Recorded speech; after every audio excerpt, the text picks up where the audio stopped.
Playing God. When I was growing up, I really enjoyed computer games. One of my favorite computer games was SimCity. One of the things about SimCity that was really cool was that you had full and unilateral control of the economy. One of the dials you could tweak was the income tax. It was always tempting to tweak tax rates, especially if your budget wasn't quite balancing or things weren't going quite as well as you wanted in the game. If you couldn't build as fast as you wanted to, you could just raise the income tax from 5 to 6%, from 6% to 7%. There were consequences, of course. One of the ways you learned about those consequences was when you went too far. If you raised the tax from 5% to 15%, at first you'd fill your coffers as the income tax started flying in. Then you'd watch your population plummet as everybody left your city. Those kind of games have a name. They're called God games. And the reason they're so satisfying to play is because they allow you to play God over a helpless population. There were other interesting features too. You could build an entire city and then launch a tornado, an earthquake, a massive fire, a tsunami, or even a Godzilla attack on your city. And guess what?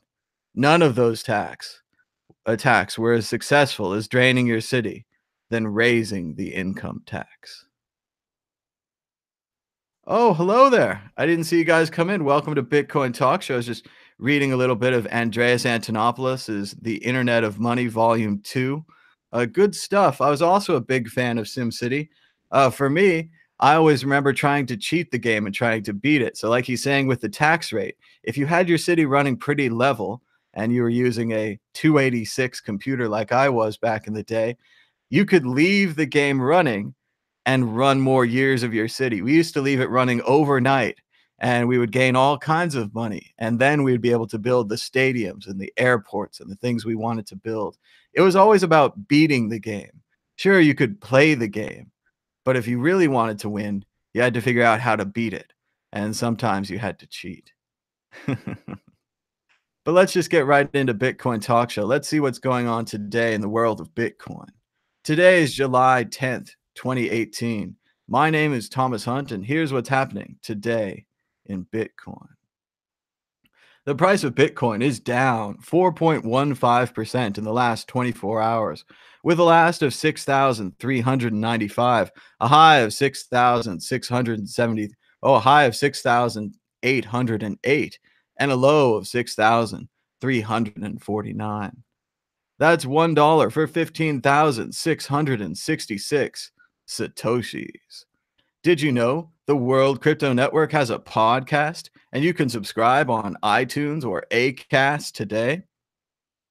That's right, we've got Adam Meister, Andy Hoffman, and much, much more on the World Crypto Network podcast. Check it out on iTunes today.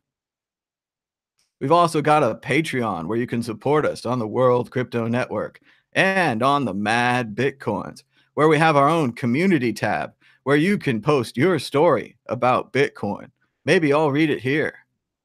You can support the World Crypto Network by donating to the QR codes on your screen now. We'll be checking in later in this show live to see if we've received any altcoin donations.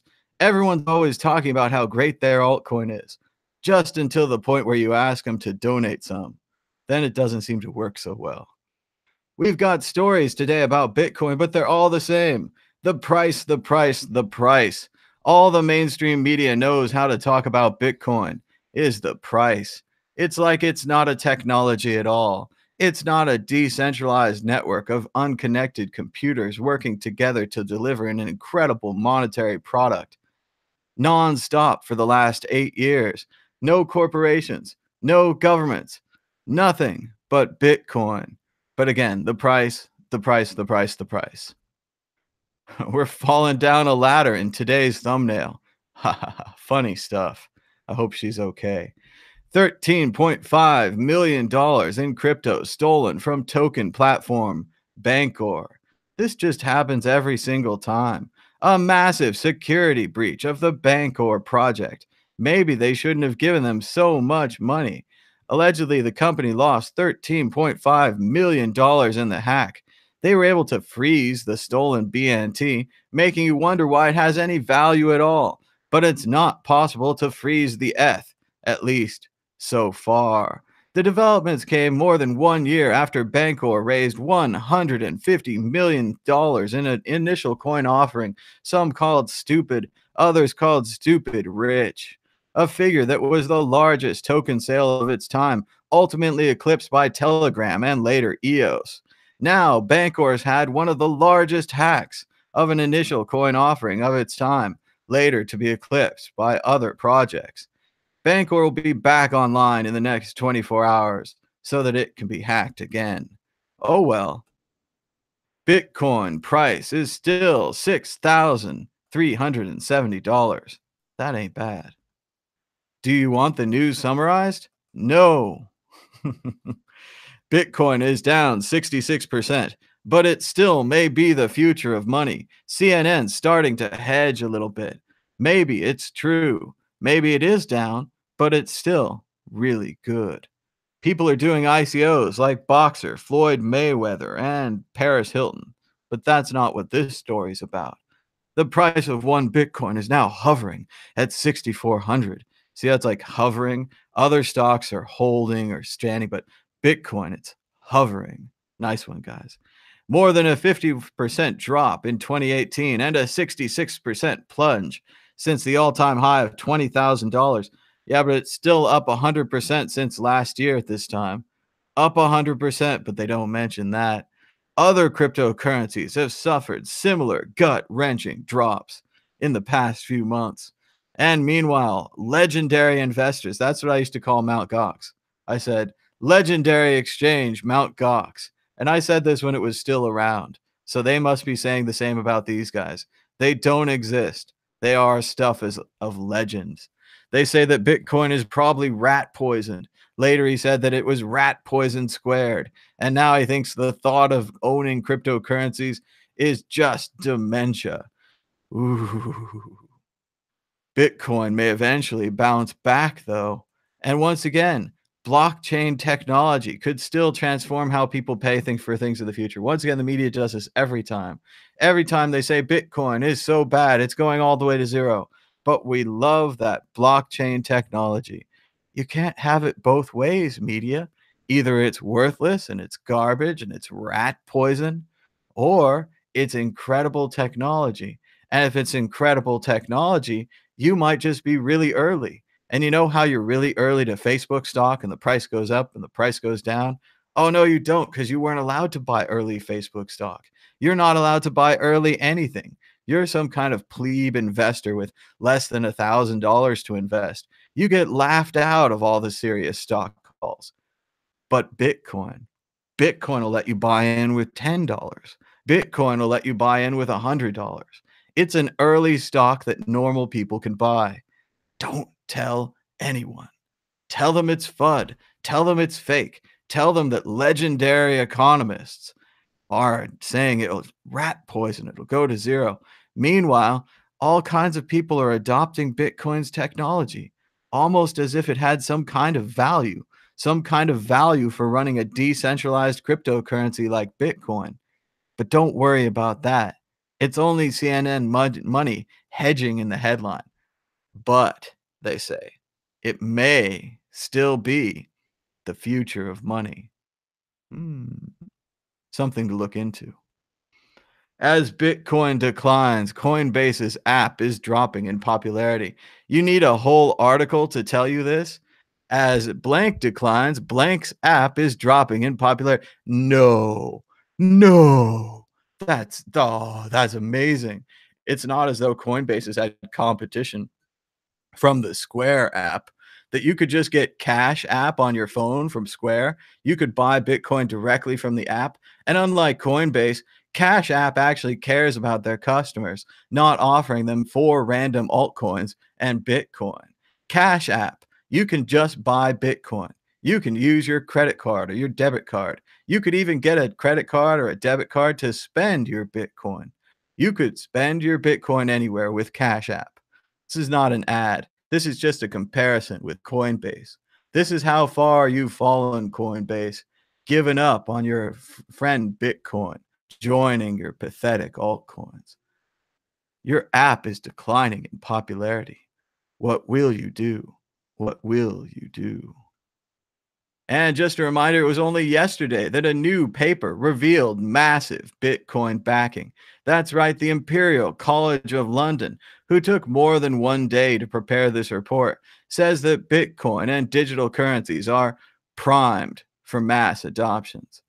According to the paper titled Cryptocurrencies Overcoming Barriers to Trust and Adoption, Bitcoin and cryptocurrencies will hit the mainstream as a way of paying for goods and services within the next decade.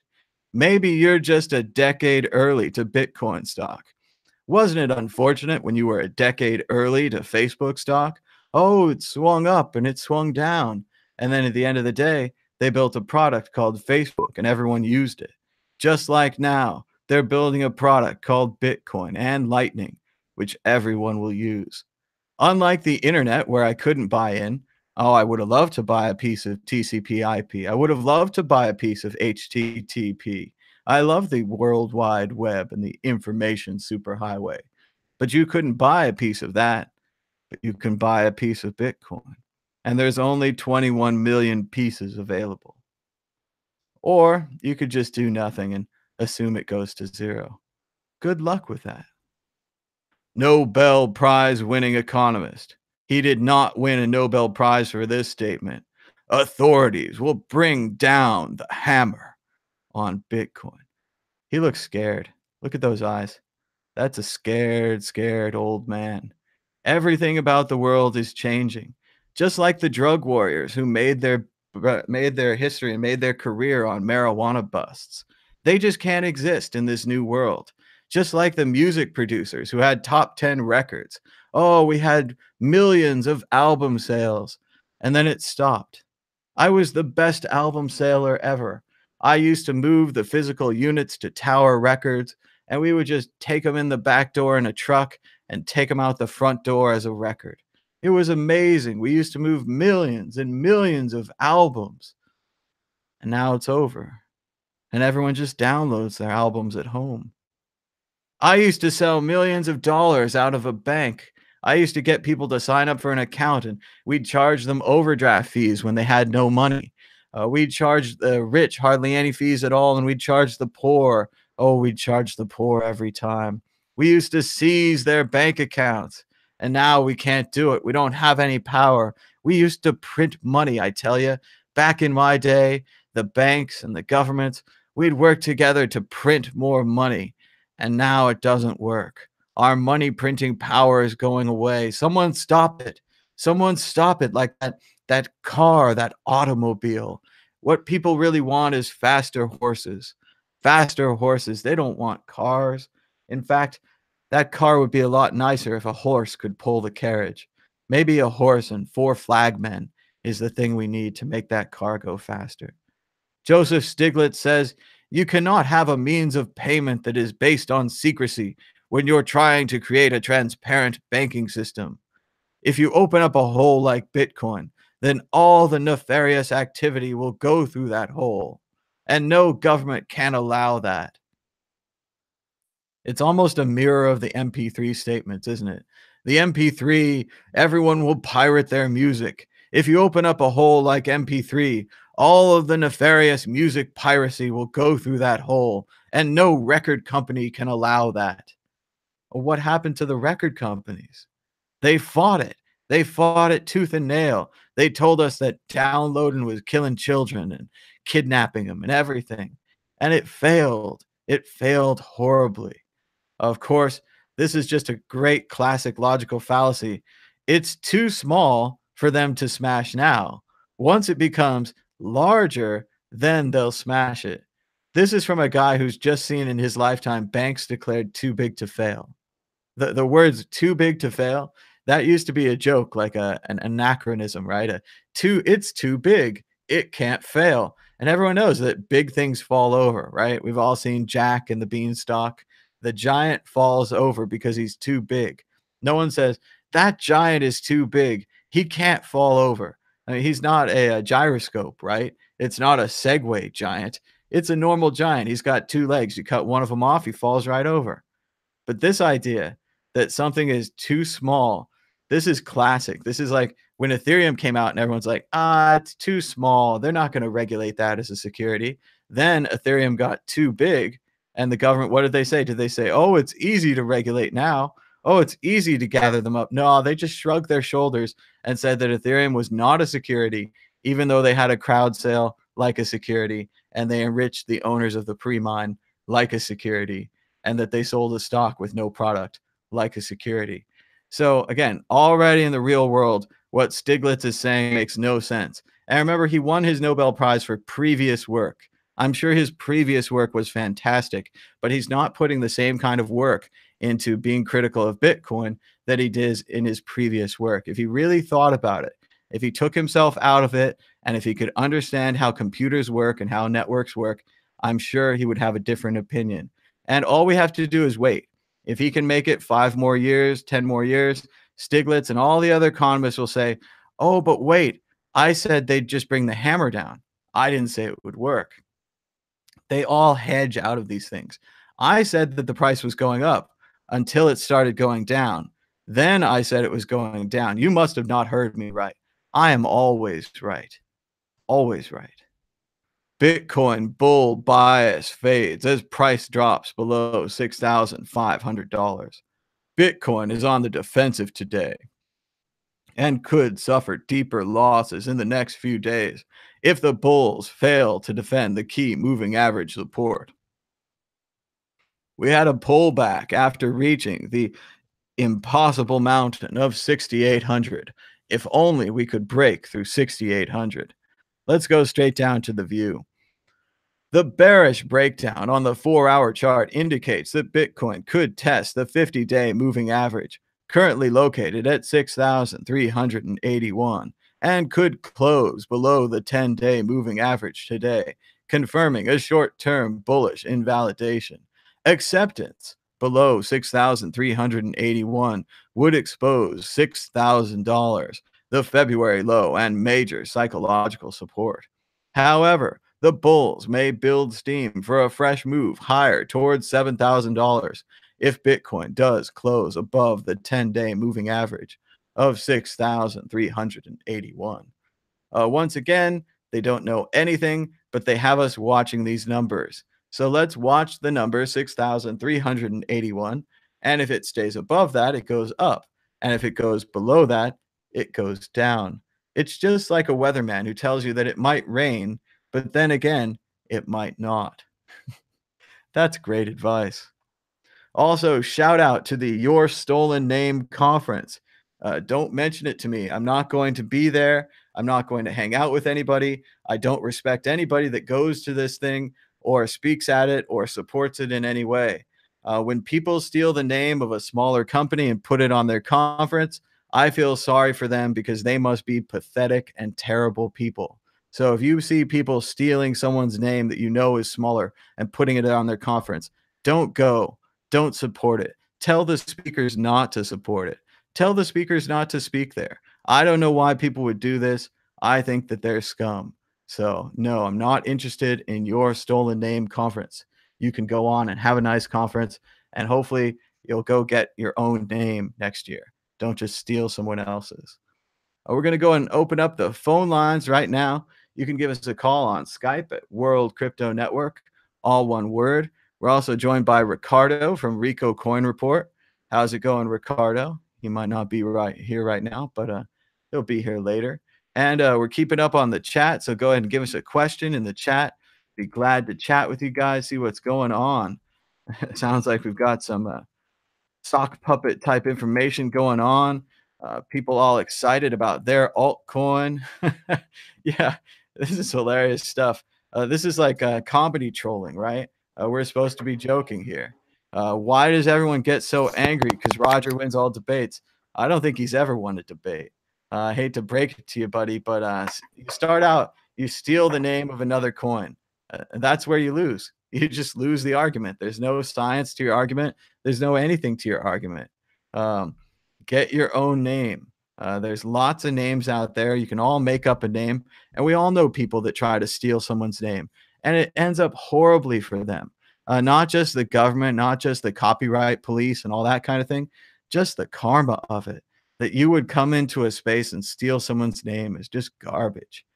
So yeah, whether your name is Bitcoin or whatever it is, or the way that those Ethereum people stole the name from Ethereum Classic, jokes, and all of that. So let's see what else is going on. I'm going to scroll the chat back up.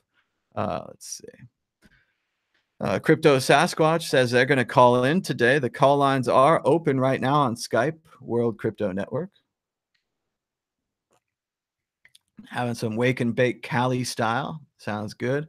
Yep, we talked about the Bancor hack. I don't know what POWX is.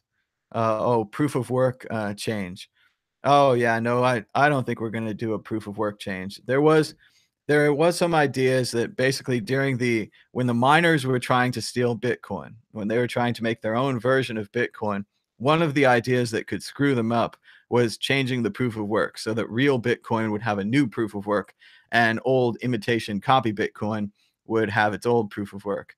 It turned out it depends on the end of life cycle for Antmain.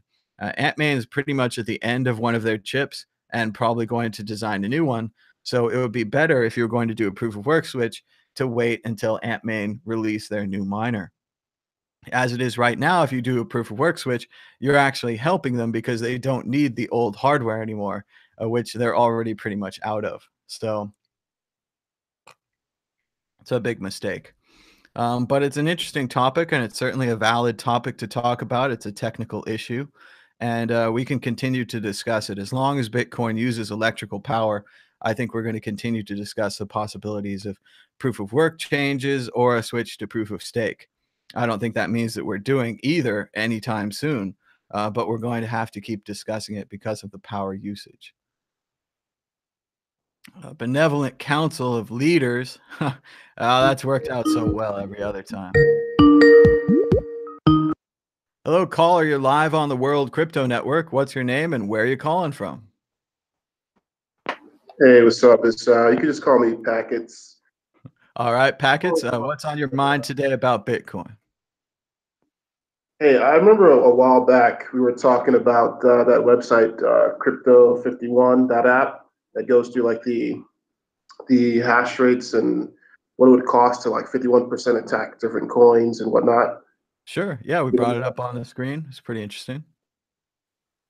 Yeah, I'm really concerned with Bitcoin. I mean, maybe you can break this down to me a little bit more, but what it's saying is for 1 hour to attack Bitcoin, all you need is $500,000. How does that work out?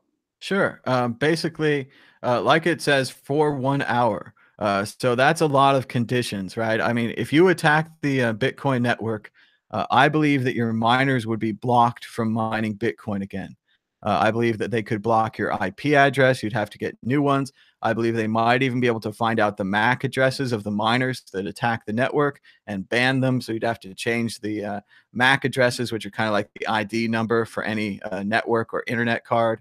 I believe that there would be a counter attack, right? So the problem then becomes who's going to rent you their mining hardware for an hour, given that you could completely destroy their mining operation. So I think it's the cost of electricity for 1 hour of attack plus the unknowable cost of owning all of those miners, because I don't think anyone's going to rent them to you. In the same way, certainly a government could roll in and do that by force. They would be wrecking that company's business. They would be wrecking their investment. It would be a violent action. Certainly, there are governments in this world not above that if they chose to do that. And also, the attack would last an hour. So just to go over at least the basics of a 51% attack, I attack with 51% hash power. So this means that I have the most hash power, so I get to determine what the next block will be. This allows me to create my own chain, right? This is my own version of Bitcoin, Bitcoin 2. And now that I've got Bitcoin 2, I'm going to double spend, right? I'm going to go to an exchange and I'm going to withdraw money on Bitcoin and I'm going to withdraw money on Bitcoin 2 and I'm going to do it twice and I'm going to be super nefarious, right? I'm going to get as much money as I can before you guys figure out that I've forked Bitcoin 2. So I think it would take less than 5 minutes for the Bitcoin programmers to find out that I've forked off to Bitcoin 2. And I think it would take less than 5 minutes for the exchanges to freeze all their accounts just temporarily. all that kind of thing, boom, the whole network freezes. So I better have gotten a lot of money in my 5 minutes. Then I think the counterattack happens. They reestablish the Bitcoin chain. The old chain is now thrown out.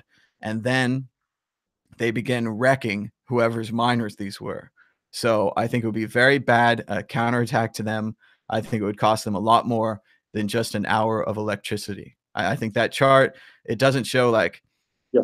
actual costs. It shows electricity costs. So how would, let's say, I'm an attacker and I want to scale this out because I'm one of Bitcoin's competitors, right? I'm probably a bank, a central bank or something, and I have billions to spend.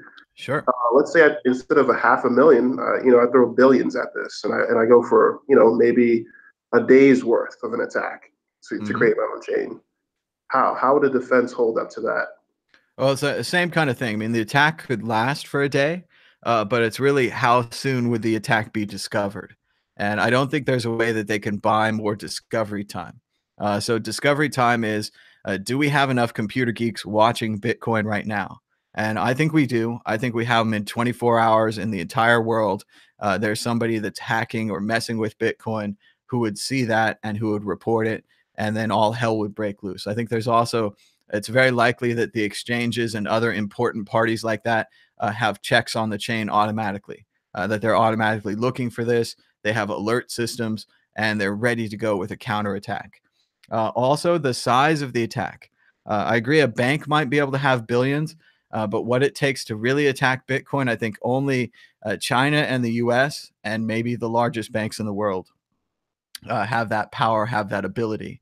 And again, it would be a massive undertaking. They basically have to build their own mining farm that currently would be around 51%. So they would be doubling the amount of hash power on the network, and they'd really have to fight it out. So I think what the chart shows is that the smaller coins are definitely under threat. For a smaller coin, you're going to have less people watching it. You're going to have less people securing it. You're going to have a longer amount of time to get a fix. I think you're going to have less of a counterattack. I think everything's going to be less on the smaller coins. So when I look at that chart, I agree the number for Bitcoin seems very low. But again, I think that's a misleading number. Similarly, on the other coins, those numbers are low too. But to buy a mining farm to attack one of those, much more likely. You could buy a large mining farm that mines a different coin. You could get them to switch from Ethereum to some little itty bitty coin. And pretty soon they've got 75% of the hash hour of itty bitty coin. And nobody really cares about itty bitty coin. So I could see them getting wrecked. I could see the smaller coins really taking it from 51% attacks, but the larger ones, it's just too much money, too much potential losses. And as a business, again, if you're 50, there's different 51% attacks. There's 51% attack just to do damage, just to grief the network. And that's very expensive for some grief. So you have to have a major political reason to do that. And then there's 51% trying to get money. And if you're trying to get money and you have a huge mining farm, I think you'd make a lot more money mining with the mining farm than attacking with the attacking farm. Yeah, in this case, it would be just to destroy. But based on what you talked about, it would be almost really stupid actually to waste that much money at just destroying it that way. It would be, unless you were politically motivated or something like that. Yeah. Group of them, basically. Wow. Yep. Okay. Anything else on your mind today? The only other question I had is just a different type of attack, which is more of a marketing style attack, similar to what Bitcoin Cash is doing. Because I'm currently just figuring out personally just how to, grade or organize different categories of, cryptocurrencies and stuff like that. Mm-hmm. And I ran into an interesting case when I was looking at Bitcoin because, Bitcoin has supposedly some Twitter accounts out there, but they're not the official Bitcoin. I guess no one is, this is not a centralized person that, or group that really, I would say, can tweet for Bitcoin. But for Bitcoin Cash and, these other, coins that use a name, they can easily, say, hey, we're Bitcoin. And no one can really stop that. in a sense, because there's no authority from Bitcoin standpoint that says, okay, that's not the case. Just technically. Oh yeah, definitely not. No one can stop these impersonation attacks on Bitcoin. Bitcoin can't sue any company for using their name in other products and other marketing materials. This is a downside to Bitcoin, but it's also an upside. There is no inventor to go to for Bitcoin to ask them to roll back the chain, like happened with Ethereum. They can't change the way the Bitcoin works by a vote. It has to be a technological process. It's more like a science project. We have a debate on a mailing list. We discuss the pros and the cons of doing things. So I think that's an advantage. But we have seen with Ethereum and other projects that these incredible promises. It's not so much the logic. Like I've always logically, I've been against Ethereum because you can print an endless number of units and because there was a massive pre-mine that rewarded the early developers and investors. It turned out that didn't matter, right? Previously, that's how we judged altcoins. They were always a scam when they had a pre-mine. It turns out maybe the pre-mine just wasn't big enough. If you do a big enough pre-mine, if you steal enough money, you can get marketing cover. You can get all kinds of graphic artists and conventions and sponsorships. And all of this is what Bitcoin doesn't have. Bitcoin doesn't sponsor this show. Bitcoin doesn't sponsor this network, except when you donate. That's the only time. We don't have any Bitcoin billionaires who are willing to step in and support independent media like this. Where on the other side, with Bitcoin Cash, you have tons of money, right? Roger is just pumping the money out there. And part of that is because scientifically, he doesn't have a leg to stand on. There's no scientific support for his project. It's not interesting from a scientific standpoint. Neither are any of these other projects, but they have tons and tons of money. So people are constantly talking about them. They're constantly pumping up the price. What's amazing about Bitcoin is that it's still there. We have so many people talking against it. We have Nobel Prize economists. We have former Wall Street traders. We have all kinds of people talking against Bitcoin, and yet it's still there, and no one's paid to talk for it. So it's pretty amazing. Yeah, that is awesome. Yeah, just before I head out, I was working on like I said before, I was working on some personal project to like help me understand like how certain coins shape up against different ones. Mm-hmm. And I decided to just create something. It actually evolved into something bigger.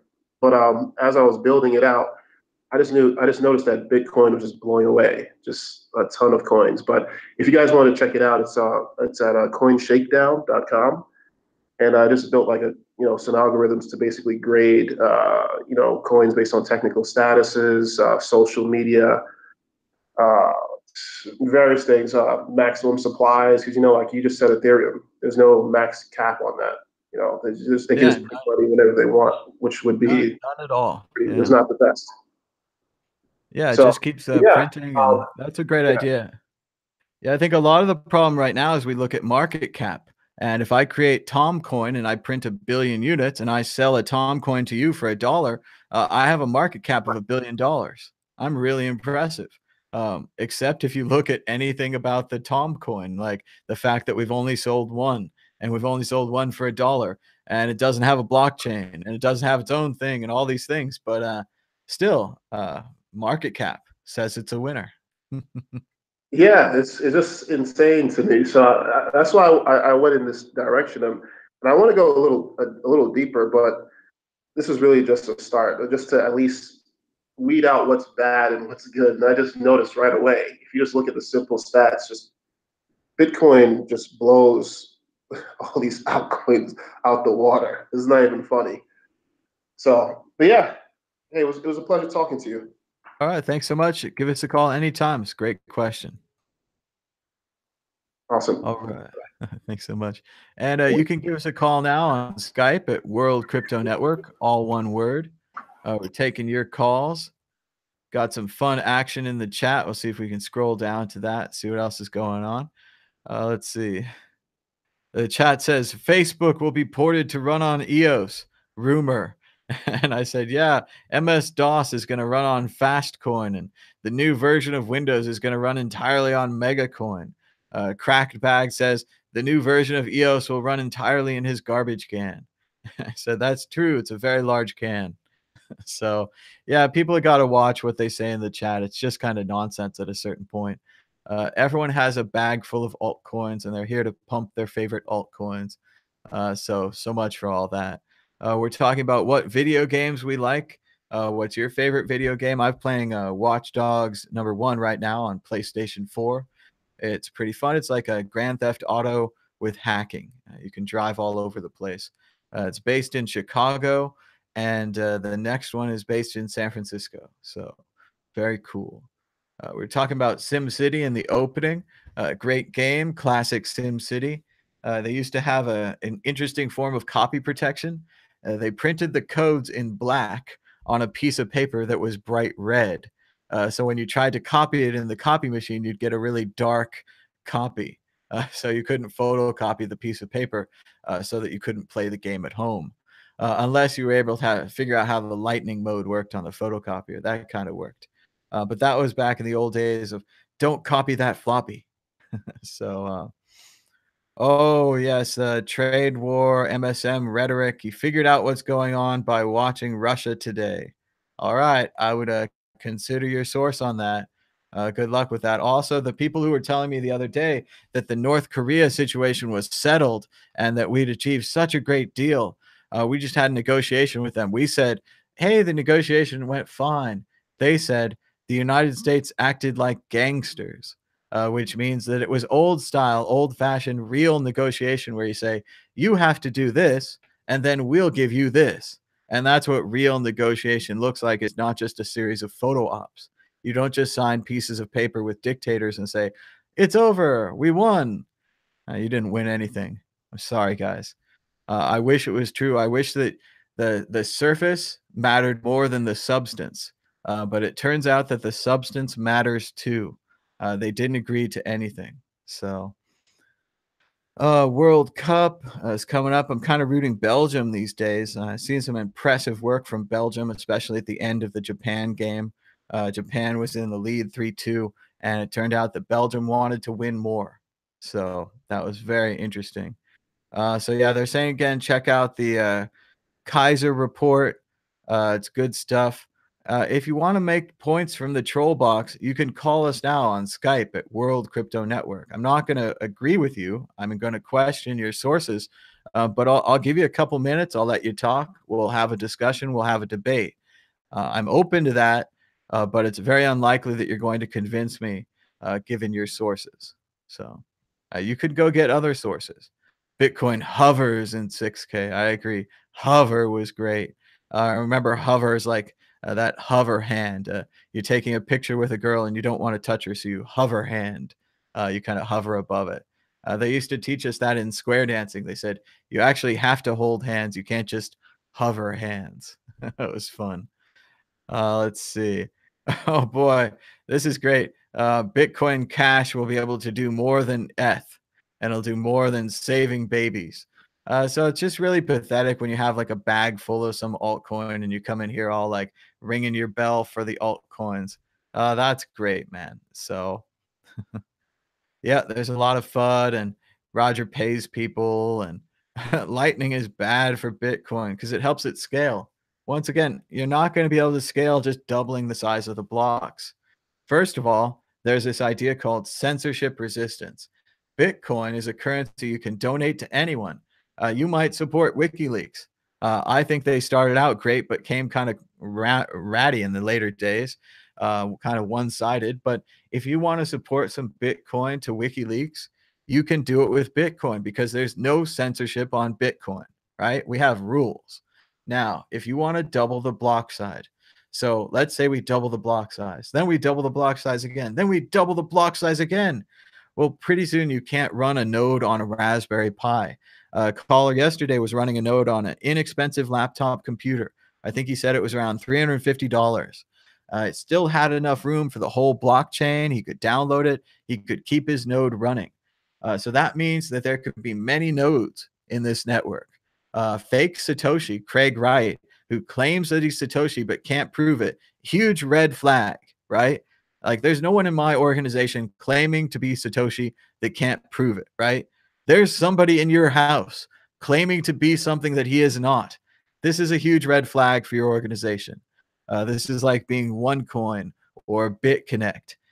You have a huge red flag already. And I agree. You're going to find some reason you can overlook this red flag, but let's put that aside.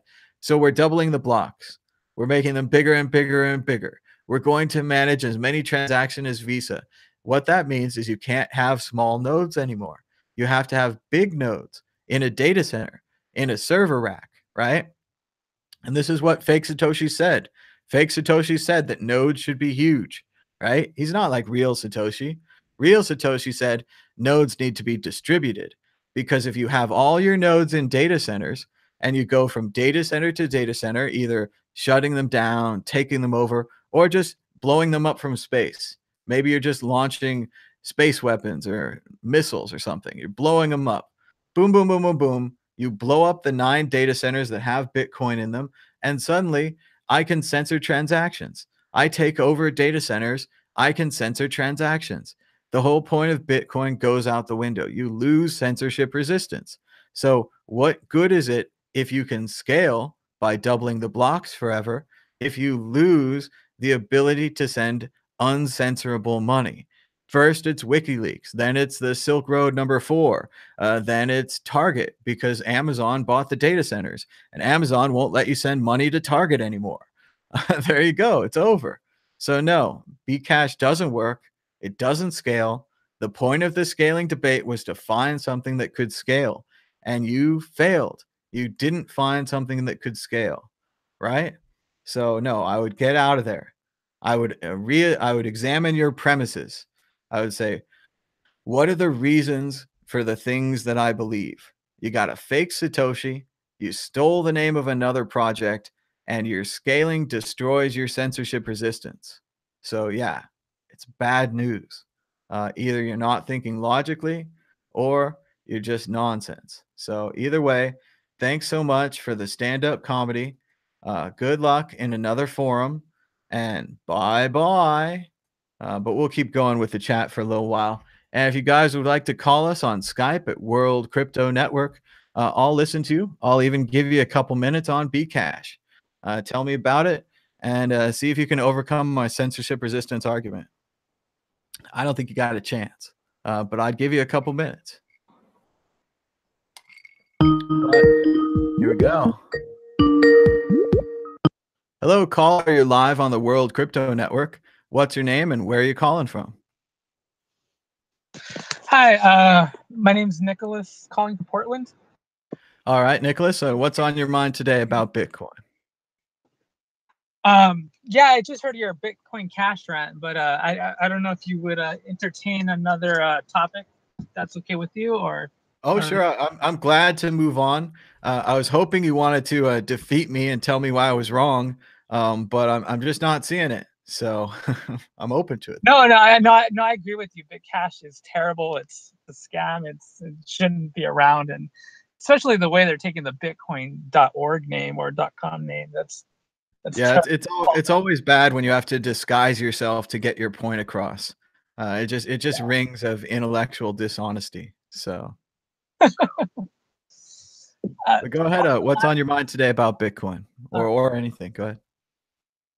Oh yeah, over the last couple of days, I've just been thinking, like, not necessarily when the Bitcoin adoption of the masses will come, but if governments will ever come to a point where they'll race to acquire Bitcoin. Because theoretically, as Bitcoin continues to go up and up, all fiat values will currently depreciate in value over time. I imagine to happen.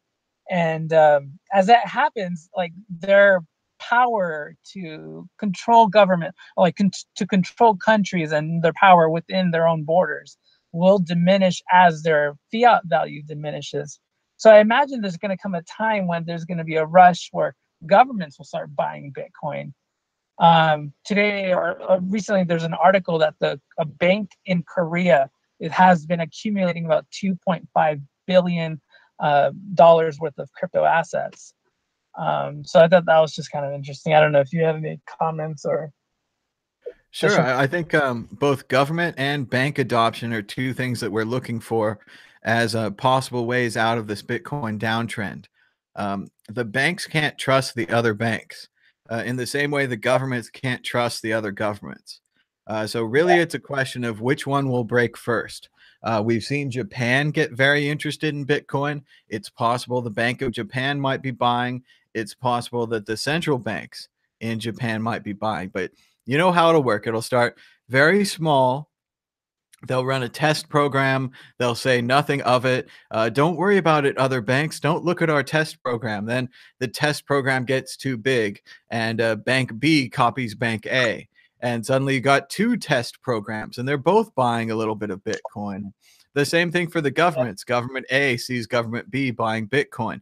They get in a little bit, and pretty soon they all thunder down and collapse because there it just isn't enough Bitcoin for all of them. Like one of them will get there first and they'll get Yeah. a lot of Bitcoin, and the other ones need to all chase and get back there. So I do think that that could cause a frenzy.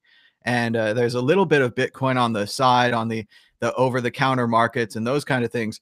But eventually, I imagine they'd have to buy on the open markets, and that the amount of Bitcoin left would go down, combined with the 2020 halvening, when the amount of Bitcoin being produced cuts in half. I think that these halvening events are very well designed by Satoshi. Every 4 years, the amount of Bitcoin being produced cuts in half. So if you didn't think it was rare and valuable now, wait till they cut the production in half in 4 years. So yeah, it's definitely a brinksmanship game of the banks. They're sitting on the sidelines now, but they're going to have to. They're going to have to get in. Yeah. But I think what'll break this next big downturn will be ETFs. Hopefully that comes out in the next couple of months. I know CBOE recently announced that they're trying to start an ETF, and with their big wave of influence, I'm sure that'll happen. And then Europe's not too far behind. I think they're trying to get a ETF by Q1 of 2019. We also saw that the SEC had relaxed the rules on the ETFs. So I think that's going to help a lot too. The SEC's relaxing the rules and changing the way you go about applying for them. So yeah, it's a ETF, banks buying in, government buying in, Amazon or eBay accepting it directly, maybe even just moving on, skipping to the Lightning Network. These are possible good news events that I think we have out there for Bitcoin. Yeah, I don't know. I was just like laying in bed the other day thinking about like what would this world look like if all governments were like running after these Bitcoin assets, and what, like, not like aside from the price, but like just the geopolitical spectrum. And I don't know, like I don't, and it's interesting also to think about like the countries that have already dedicated themselves to, opening up to being crypto or compliant with regulations, and actively investing in Bitcoin will probably be the stronger countries come 20, 30 years later down the road, if Bitcoin, is the world currency and all fiats depreciate to nothing. I think they could be the stronger countries, or they could be targets for invasion. Remember that every country that's ever tried or claimed or threatened to sell oil in euros has been invaded, right? Wow. Wow. Yeah, I didn't know that.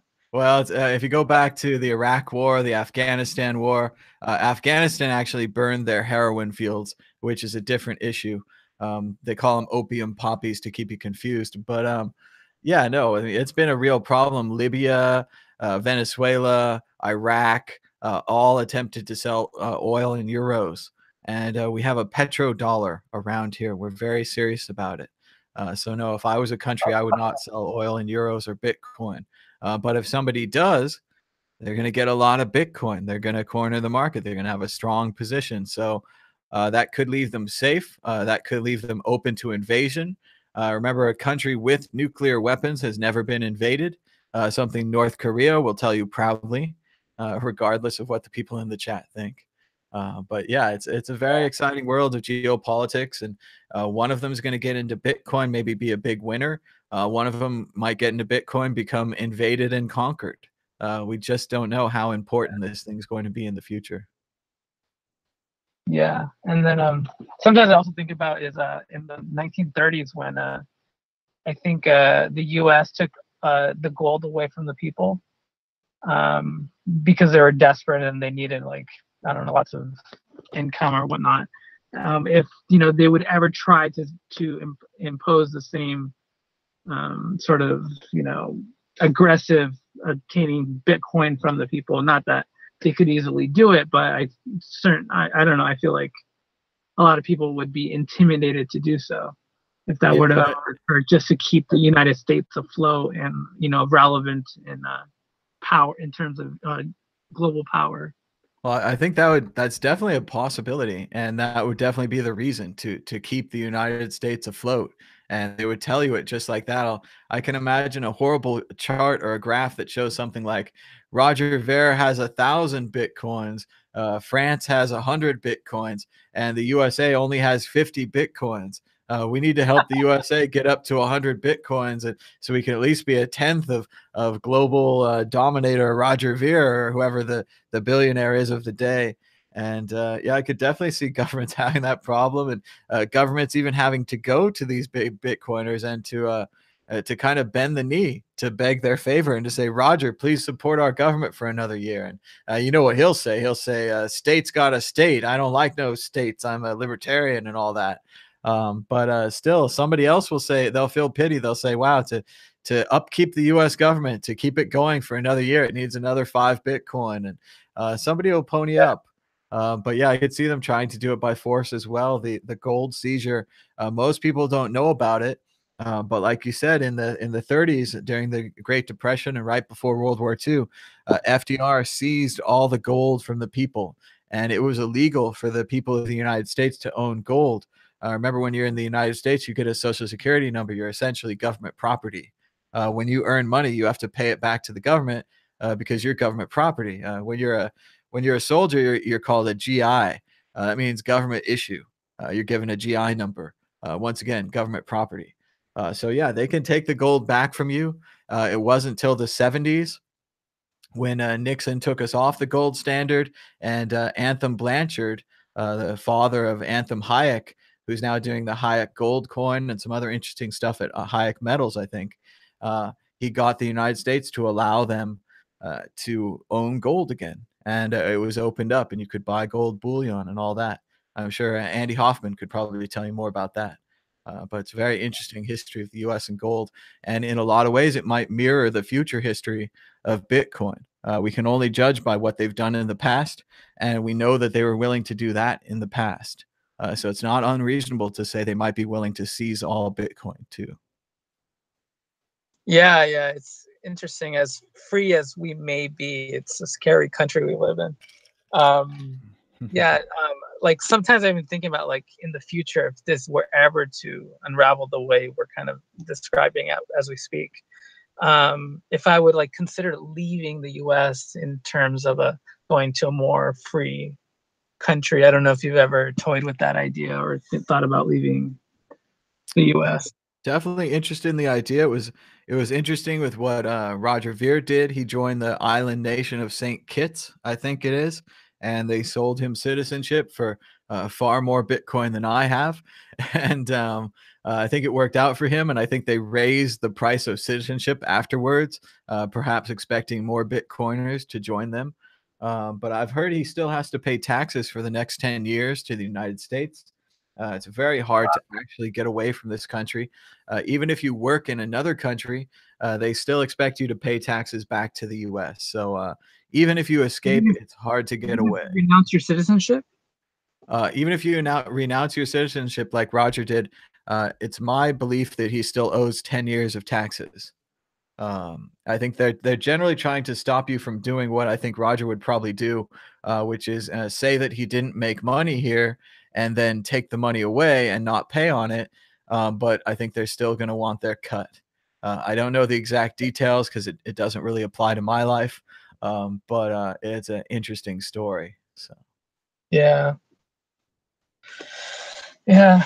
Well, yeah, I don't have any additional commentary. Thank you for I don't know, entertaining these, like, 15, 20 years down the road, what could possibly happen in this geopolitical storm that we may be facing.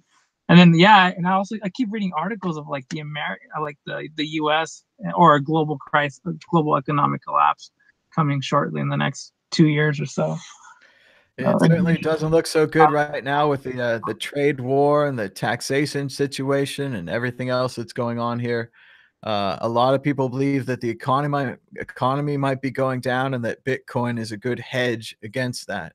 As sad as it is, if the economy goes down and production goes down and all kinds of things go down, Bitcoin's not a bad thing to be holding. It's not linked to any of that. It doesn't require the economy to go up. So Bitcoin could be all right in those times.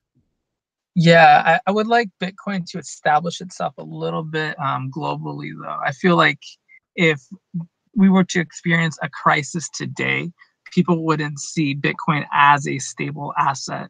It's not, it hasn't really got that level of sophistication yet that I think people would want to hedge into cryptocurrencies. But like if we were to have like say in 2-3 years, Bitcoin was more than 50,000, I think people would see it more as a sophisticated asset and would hedge into it in economic collapse. Yeah, definitely. I think the more value and the more people get into Bitcoin, the less volatile it gets. Right now, it goes from 6,800 to 6,300, whatever, back and forth. It's going to do that all day. That's a big swing for people. But like you're saying, yeah, if it was 50,000 and it went from 50,000 to 52,000 and back and forth, it's not as big a swing. If it was 100,000 or 200,000, it could go up $5,000 or $10,000 a day. And it wouldn't matter that much. It's only right now while it's smaller that these moves seem so big. Yeah, yeah. All right. Well, yeah, thank you for answering or having this discussion with me. I appreciate it. And appreciate everything you guys are doing. Sure, Nick. Thanks so much for the call. Give us a call anytime. All right. Bye bye. Bye-bye. And the other thing kind of related to what the caller was talking about is how will governments be different in a world where Bitcoin rules all? And you can't print money anymore. And one side of this we always like to say is good. You can't print money for wars or for weapons. The other side of it is bad. You can't print money for road projects. You can't print money for disaster relief. You can't print money for welfare or free college or any of those things. So we really have to think economically, what would the world be like without Keynesianism, right? The Keynesians were always saying the government is the lender of last resort. And when the banks were crashing a few years ago in 2008, we looked to the government and they came through on their white horse and they printed up a bunch of money and they gave it to the banks and they gave it to the Ford Motor Company. Ford. They gave it to Ford and some other companies. They didn't give it to Bear Stearns. They let them fail. But all these other companies, they saved, and they saved it by printing money. And you just have to imagine in the future, if Bitcoin is the only kind of money and the governments have a small reserve, the banks have a small reserve, and Roger Ver has a small reserve, and all of these different factors, the only way you're going to get money for disaster relief is to actually have the money. The credit system is going to be very tight. It's going to be very difficult to develop credit. We talked a little bit with the author of a paper about Lightning Network and talked about how when you're lending Lightning Network, you're losing time so you could gain money. And that's a small way to generate a little bit of interest. But again, you'd actually have to generate the interest. You actually have to earn the fees. The current system allows for a lot of money printing. There's quite a lot of points where, when in doubt, just print that. Just print it up, print up some debt. That's not going to be the case in a Bitcoin world. It doesn't much matter if you think this is a good idea or a bad idea. Technology doesn't care. The MP3 didn't care whether or not you think that iTunes is a better way to get your music than going to Tower Records. Oh, it wasn't Ford. It was General Motors. They're right in the chat. Apologies to Ford. Ford leveraged and survived on their own. Respect. General Motors. Yeah, it was 2008. It's 2018. I haven't read an article about it in 5 years. Go watch The Big Short again. You haven't watched The Big Short enough times. But anyway, whatever else I was talking about, uh, it doesn't matter if you want it. The MP3 will be there. The Bitcoin will be there. It's going to change how governments work. It's going to change the old economic systems. It's more about how you adapt to this, how you change. So if you can't change, you're going to fail. If you can change, you just might survive this thing. We were talking about governments getting a bunch of Bitcoin. If a bank could get a bunch of Bitcoin, they could be a Bitcoin bank. They could loan you out the Bitcoin, obviously never allowing it to leave their system, but they could loan you actual value and you could receive actual value and you could have it in your account. So it's very possible that a bank could survive this by acting first. But you have to be the bank that's willing to knife all the other banks in the back. The winner here is the government that's willing to stab all the other governments in the back. The first or second government or bank that gives into Bitcoin and starts buying heavily will be the winner. Let's check some more of the chat. Had a lot of fun with this BCH guy pumping his BCH. There's less than 11 million Bitcoins left. It's very true. We've seen a lot of stories about $5 to $6 million in Bitcoin that's missing, 5 to 6 million Bitcoins that are no longer sendable. That might be true. Say BCH is a jackass with the biggest microphone. And that is important. Remember, they're saying, yeah, it sounds like the OneCoin people. It sounds like the BitConnect people. Oh, they've got a bag full of it and they're here to promote it. That's what's great. The thing about the Doge argument, Matt Smith says, he says, is that Doge is better than BCH, and Doge still sucks. Doge does still suck. It's a nice meme, and they're pleasant people, but it's not good money. I agree with Sci-Fi Flyer. He says no one knows how much money the Fed's printed. And what's great now is the Fed just prints digital money, right? It's not like Bitcoin. It's not virtual. It is virtual currency, but it's not cryptocurrency. And the Fed just prints that and they loan it to the banks digitally. There used to be this image of the banks lining up at the reserve window to get their daily loans from the Fed. Now they get all their daily loans electronically. And yes, that's what the Fed does. The Fed has a reserve window, and every day at the end of close, banks say, "Oh, we don't have enough money to cover our accounts. We need to borrow some money overnight to make sure we can cover our accounts." The banks borrow that money from the Fed. They then pay the Fed interest on the money they borrowed, and they borrow money every night. So that's one of the ways in which the Federal Reserve works. So. BCH save those kids in Thailand. I doubt they were involved, but shout out to the kids in Thailand who are now safe. All 12 boys and their coach were removed by divers. Congratulations to the divers. Incredible heroism. Great stuff. Risking your life for someone else. So yeah, they wanted Elon Musk wanted to save the kids, and he wanted kind of credit for it, and he wanted to ride in like a white knight on a white horse, but he was a little late. I do agree with some of the posts now calling Elon Musk a megalomaniac for trying to claim credit for this rescue or trying to say that he was involved. It was a really great PR event, and he's got a great sense for PR. I don't know if he can actually do all the things that he says he can do, but I know that he can say that he'll do them, and he's great at that. So, economists, as simple as central bank cartel criminals counterfeiting money. Seems about right. Uh, no one gets. Oh, it flashed my chat forward. Google doesn't like you to read the old chat. They disappear it. Let's see what else is going on. They say you can get a ledger. There's no incentive to 51% attack Bitcoin, and it's way too expensive. Also, he agrees that it's suicide. Your miners would get destroyed. People would wreck your miners, so it'd be a big mistake. Sock puppets have even less arguments than their puppet master, Darth Vader. And it is unfortunate that people who used to it must be disappointing. He used to go to these barbecues and he'd make these arguments for Bitcoin, And Roger would talk about how great Bitcoin was, and that's how he got the name Bitcoin Jesus. All these children and teenagers were gathered around Roger, hearing the words of wisdom from this religious, almost religious figure. And now no one will listen to him.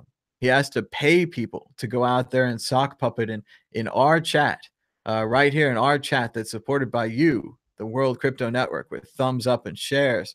That's all we have, and they have to pay people. So, not a good thing to be on the side that has to pay people to go troll the chat. That's not a good thing. They want to know where Aunt C's next open mic is. He was doing all the classic jokes. Lightning Network is an altcoin. Lightning Network is not a good scaling solution, which again are just statements. He has no facts. He has no figures. I told him how the doubling the blocks ends censorship resistance and silence. Nothing. They don't even have a developer with a name. It's apparently this Dead Linux or something. Dead Linux developer for bitch.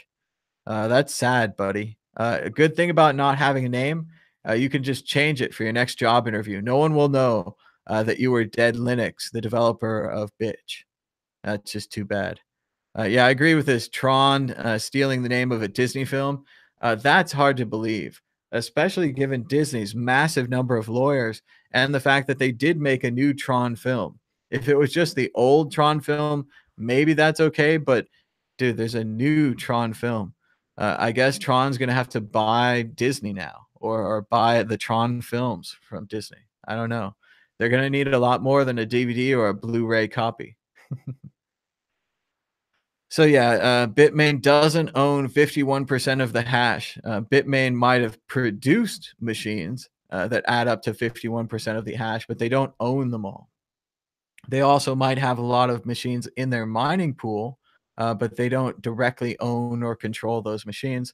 In the past, when a mining pool reached 51% or got close to it, people pull their miners out of there.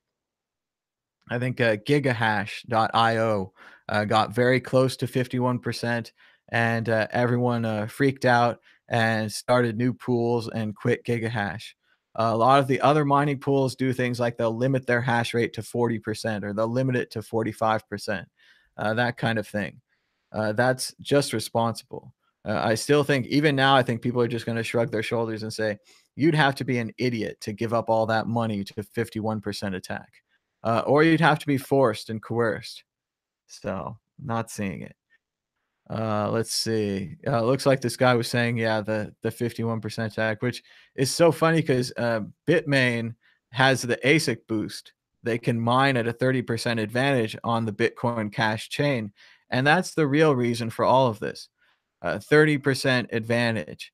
That means that they told all their investors, we're going to have a 30% advantage. Invest your money in me. I'm going to get you a 30% return. And after you take that, some people, they don't care if you can't get their money back. They don't care if SegWit breaks your ability to get them their money back.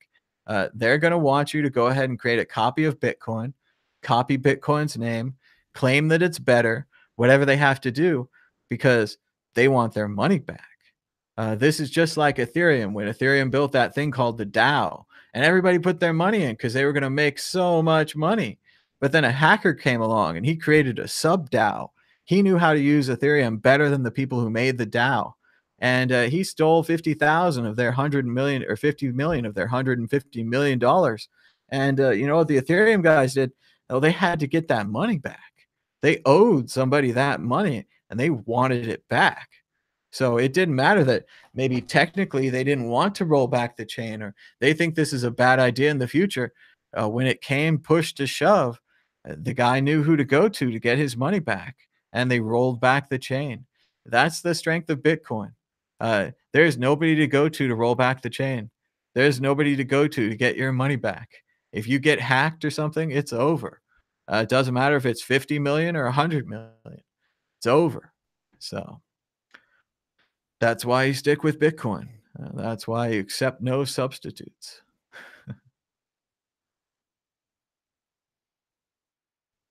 This is a great argument Matt Smith has here. He says, against the ant guy, Were you against Amazon back in the day because all they could do was sell books? Sell books?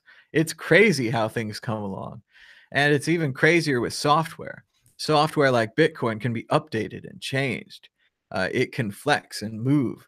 It's not static. It's not one thing. So, Bitmain, 51% attacks. Yeah, it's sad to see the bitch price drop. A lot of sad bitches. Excuse me.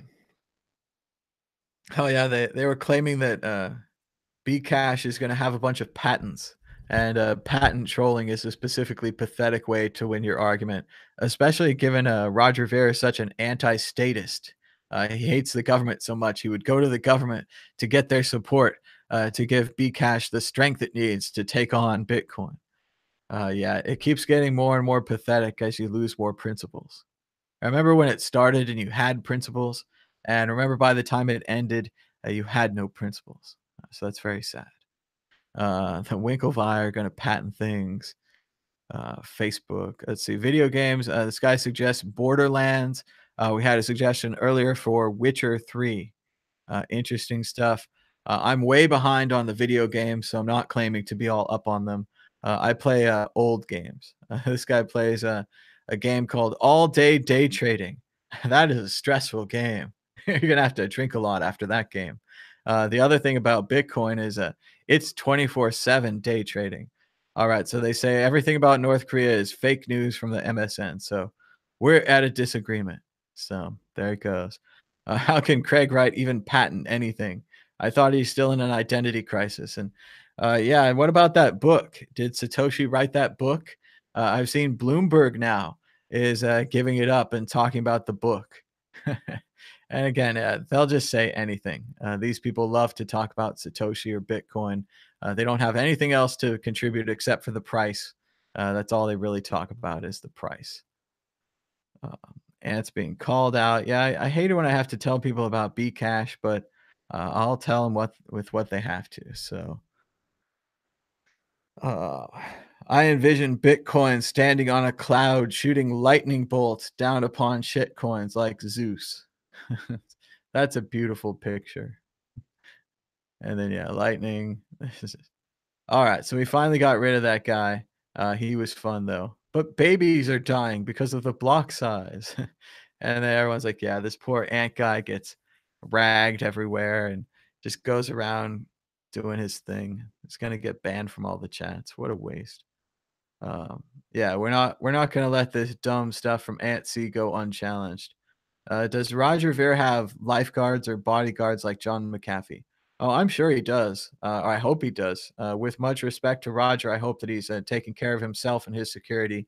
To my knowledge, he's a very well-off man and needs protection. So respect to Roger, respect to John McAfee.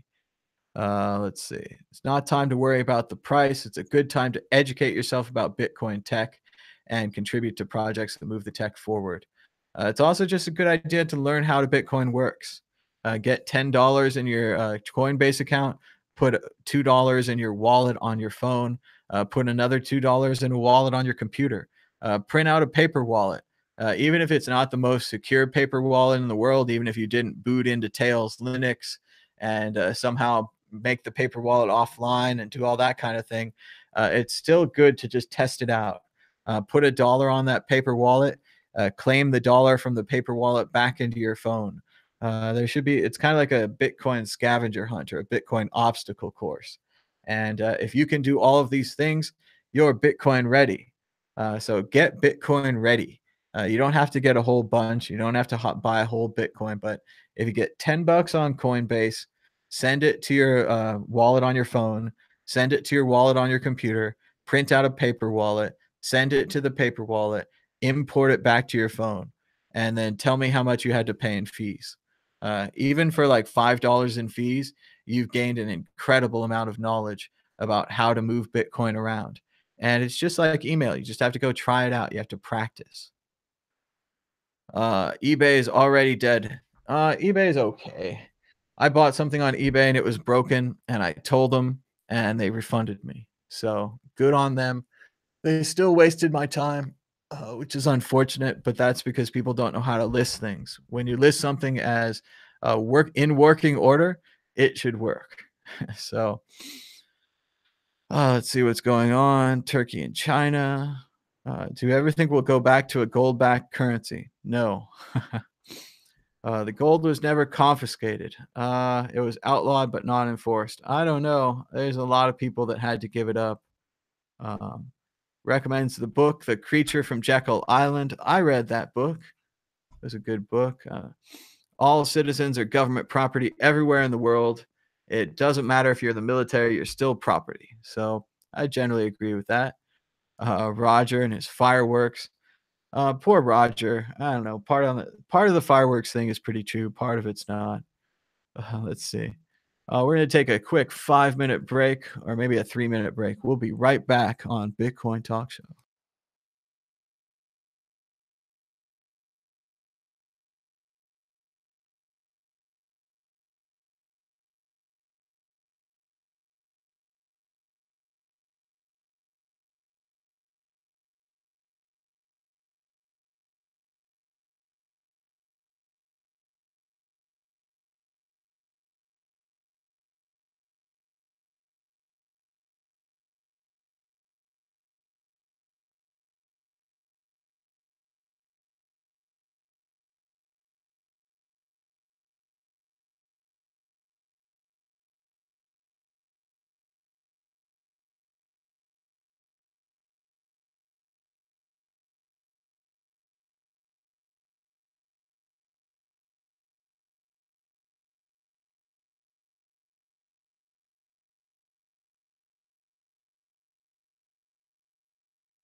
All right, we're back at least for a couple minutes here. If there is a call, we'll try to keep this show open for a phone call. You can call us out on Skype at World Crypto Network. I think we've talked through most of the chat here. If you've got a question in the chat, go ahead and leave it here. Otherwise, we're probably going to head towards the end of this show. So let's see what else we've got. You can put your head in a jar like an aquarium, like Futurama. There's 30 trillions in stolen funds. Yes, I was wrong about Ford. It was General Motors, but you know, giant US car company takes money. So there you go. And let's see what's going on here. People want to say, is Max Kaiser Satoshi? It seems very unlikely. No disrespect meant to Max Kaiser. I just don't think he has the technical chops for it. I like that idea where they say that Satoshi might be 3 different people: an old person, a young person, middle-aged person, something like that. That sounds like explaining things after the fact to meet the facts. You'd say something like, Albert Einstein must be 3 people because no one could be that intelligent. And yet we have pictures of Einstein. So yeah, I would say 0. I like Max though. I think he's a good guy. Even if he's on Russia Today and we disagree about some other things, I think we agree on Bitcoin, and that's what matters. There's a website, Twitter account that reads ICO white papers and combines them with 50 Shades of Gray. That sounds kind of fun. Check that out. And if you don't have Twitter, you can still read Twitter, and you can still read Twitter accounts. You just need to bookmark the Twitter accounts that you like, instead of following them. You could just get an account, then you could follow people, and it'll give you like a nice list of what your people say. And that's Twitter. So it's free. Yeah, we need some Mad Bitcoins music for the break.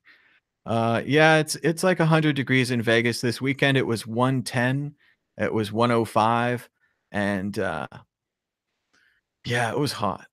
But you generally just stay inside, or you stay inside a big casino somewhere, and they have movie theaters inside the casino and all that kind of stuff. It's pretty cool. Uh, Still not a big gambling fan. I think slot machines are terrible. I had a good time on the craps machine. I turned like $5 into 2 or 3 hours of play, and I won up to $20.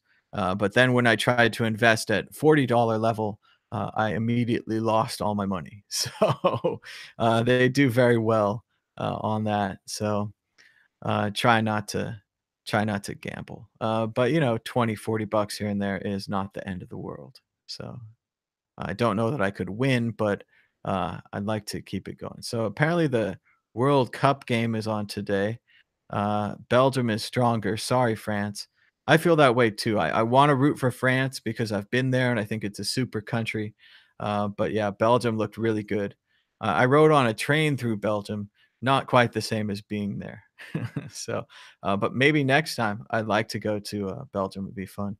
Is SegWit a threat? Would you keep Bitcoin in a legacy address? No, I'm not a Luddite. I'm not burying my head in the sand. SegWit's only a threat. I don't know. I don't want to say it mean because you might not be a troll, but no, it's not a threat. Upgrading to new technology is not a threat. Things get better. So I would think you should upgrade your Bitcoin to SegWit Bitcoin because you can send it for cheaper.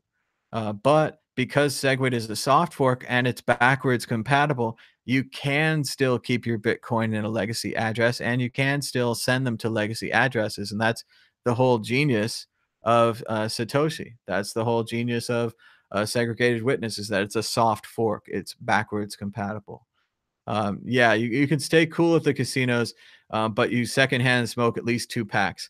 I feel that, man. I definitely feel that.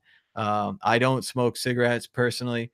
A lot of people at the casinos do, and I definitely smoked them right along with them yesterday. I was at a one of the station casinos. They're very nice casinos, but they're a little older, both in clientele and in ventilation systems. Ones down on the strip, you probably get worse odds on everything, but better ventilation because they're built newer and they're nicer. So, yeah, you need to go back and listen. We talked about the 51% attack. Just some stuff in closing here. If you'd like to help out the show, you could donate Bitcoin. You can donate Patreon. You can subscribe with your credit card, all those things. But you can also donate your time. If you watch these shows and you see us say something really good, you can timestamp it. All you have to do is write down like 22 colon 15, and it'll link right to 2215. So you can check that out. People are saying, why do people think that SegWit is a threat or attack? Basically, Bitmain has this software called ASIC Boost. It allows them to mine 30% faster. And they don't want segregated witness because it breaks their ASIC boost. They've created a whole nother coin called Bitcoin Cash. It's a copy of Bitcoin's name and a copy of Bitcoin's chain, and it allows them to keep mining with ASIC boost. It's a 30% advantage. So yeah, if you worked for Bitmain and you were paid to talk, you would say things like SegWit is an attack. Bcash is the real Bitcoin. It's Satoshi's vision. And this will all be garbage. So if you want to learn through that, there's lots of information out there on the internet. You could watch Mad Bitcoin series about scaling Bitcoin from last year. I did a series of interviews. I even let Roger Ver explain the whole thing. I gave Roger the floor. I said, come on, Roger, explain it to me. And he did.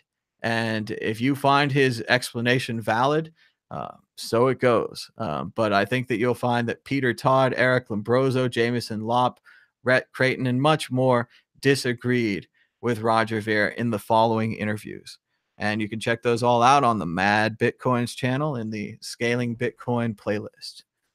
But let's see. I said I would show the QR codes and all that. Let's see. So here's the Support the World Crypto Network QR code. It's got Bitcoin, Ethereum, Litecoin, Doge, Dash, Vert, Ethereum Classic. Try to get some more soon. Here I am. It's me. And I'm going to show you one more thing full of QR codes. These are the actual results of the QR codes. So we see if anyone sent us anything. We're going to go ahead and refresh everything so you get a fresh chance. You could also subscribe to the Mad Bitcoins Patreon page or the World Crypto Network Patreon page. You can subscribe monthly with your credit card for as little as $2 a charge, $2 a month.